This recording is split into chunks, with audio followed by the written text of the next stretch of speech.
Thank you, because it's not obvious to have to make this wonderful panorama, Claire. Thank you very much. I think it builds very much on Professor Schultz, and it opened up starting questions. So I would like now to continue the presentation, the debate with Winston Maxwell, your partner at Hogan Lovells. Do you want to sit down or do you want to stand?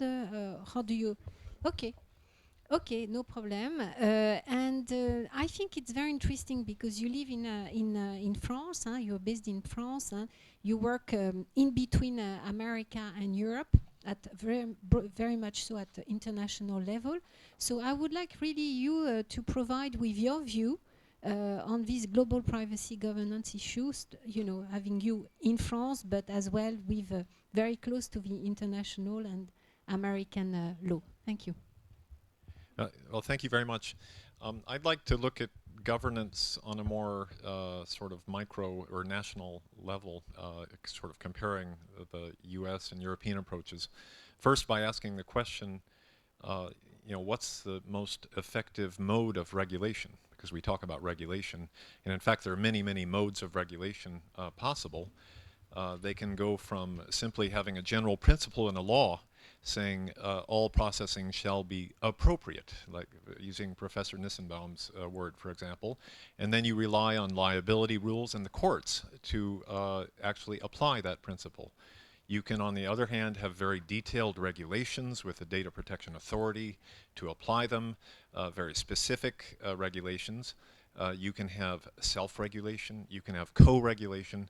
You can even think about things like taxes, carbon taxes or pollution emission trading is an example of using taxes as a regulatory tool.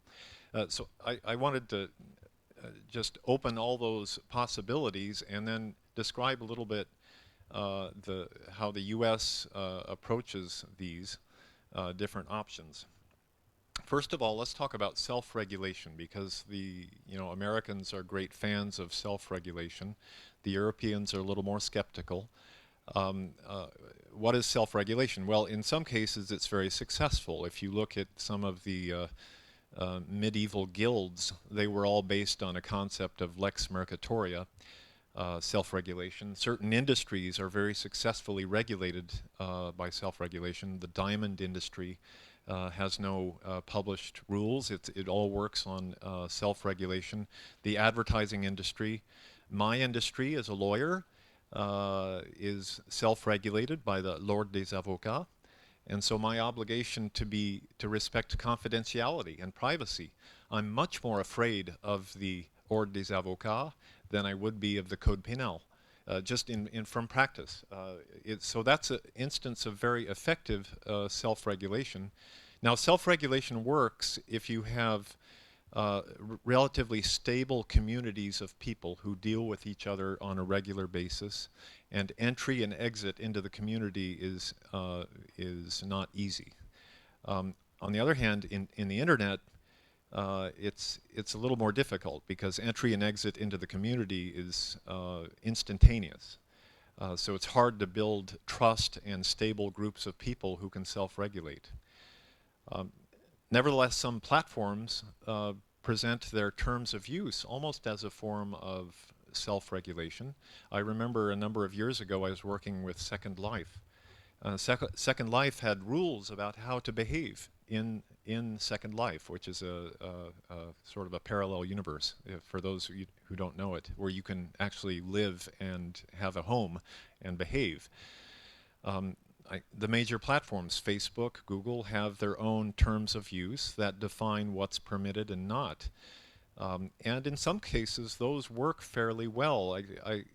I'd urge you to read an article that Jeffrey Rosen wrote about what they call the delete squad. It's how the platforms deal with improper content, racist content, nudity,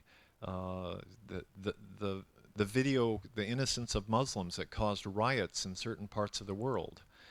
How did the platforms deal with that? Well, they didn't wait for a regulator to say what to do. They have their own internal rules. Now, self-regulation is imperfect in that some critics will say there's not really any democratic process behind how platforms develop their rules. It's more, they do what's in their commercial interest, and so there's no democratic debate. The civil society is not involved, and so forth. So that's self-regulation. Let's go on now to the debate about general versus specific rules. That's another debate. Why not just have a principle of appropriateness? Or should we have a very 50-page regulation describing exactly what to do? The United States has both. The United States has decided to legislate in the field of health privacy, banking privacy, telecommunications. Professor Nissenbaum cited part of the statute on telecommunications that are very, very specific, and they describe exactly what you can do, what you can't do. By the same token, the U.S. has some cases of very general principle of privacy. They have what they call the privacy torts that Warren and Brandeis invented, which are basically similar to the French Civil Code, that one shall not invade privacy, or you shall respect and not commit a fault vis-a-vis another. And those are very general principles, and they're applied by each state by the courts. So we have a coexistence of the specific and the general. What I think is most remarkable about the U.S. in the privacy field is what they call the FTC Act, the Federal Trade Commission Act, Section 5, which is an example of a general rule. It says it is illegal to commit any unfair or deceptive practice. And it's hard to be more general than that. And using that very general principle, the Federal Trade Commission has developed what some people call the common law of privacy, and applied it with great detail and rigor particularly to the internet sector, to develop detailed rules.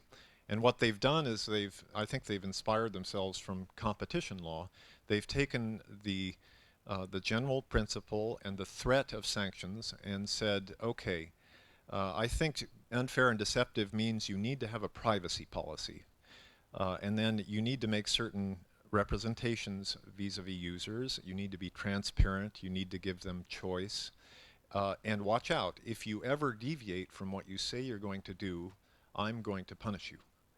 And they've used that with great efficacy to take some of the internet giants and bring them to the table and say, okay, Google, okay, Facebook, come here. I want to talk to you. And they say, I don't think you've been respecting all the principles you say in your privacy policy, but I'm going to give you a chance to make up for this by signing this settlement agreement. And so what they've done is they've developed a settlement agreement with very detailed behavioral remedies that obligates these platforms to implement internal privacy policies, external and internal audits, of course to correct what they were doing wrong, to report to the FTC, and these things last for 20 years. And so through that very general principle, the FTC has been able to apply extremely detailed remedies on individual companies that last for 20 years, where they have to come back and prove that they've complied. And so that's I would call just the Section 5 of the FTC Act, which is an interesting example of both the general getting to the specific. And I would conclude by talking a little bit about co-regulation, because that's a very popular term and principle right now. Co-regulation, first of all, we're in the telecom school. Co-regulation has worked fairly well in the telecom industry. For example, in interconnection agreements, a regulator has said to France Telecom, okay, you need to make an interconnection proposal that fits with what I expect to be fair to new entrants. And there's been a very intense negotiation with France Telecom to develop that, and then once it's done, it becomes practically the law. and new entrants can then use that to gain entry to the market. In the privacy realm, co-regulation, one example is the U.S. safe harbor regime, which is subject to some debate now, as you know, where the Department of Commerce set out 7 key principles that resemble the principles in the EU directive and said, okay, if you certify and agree to obey those principles, you can be considered adequate by the European Commission, but if you don't comply, we, the FTC, will come punish you. Today, co-regulation is a big emphasis of the Obama administration, as Professor Nissenbaum mentioned, with this multi-stakeholder initiative. The idea is to use the threat of regulation and legislation to entice stakeholders to come together and find a solution, which would then become binding on the actors and enforceable by the FTC. My impression from over here, the Professor Nissenbaum and others may be closer to this than I am, but that process is not going perhaps as quickly as one would maybe hope in an ideal world. And you can imagine why, because there's so many diverse interests at stake, and maybe the idea of choosing the mobile apps is the wrong context. And maybe it'd be better to get doctors together and things like this. But so that's sort of a test that's going on in the US, and we have to see if it will work. In Europe, there, Florence Reynel will speak about it perhaps in a minute, but we have a great emphasis and hope on what we call binding corporate rules. That's a form also of co-regulation. What the European policymakers hope is that you can get large groups to come in and talk with the regulators and put together internal rules that once they're adopted, they become the law. But because they're adopted internally by the corporation, they become much more effective. So we see a real attempt at convergence in this co-regulatory field between the US and Europe. That's all I have to say.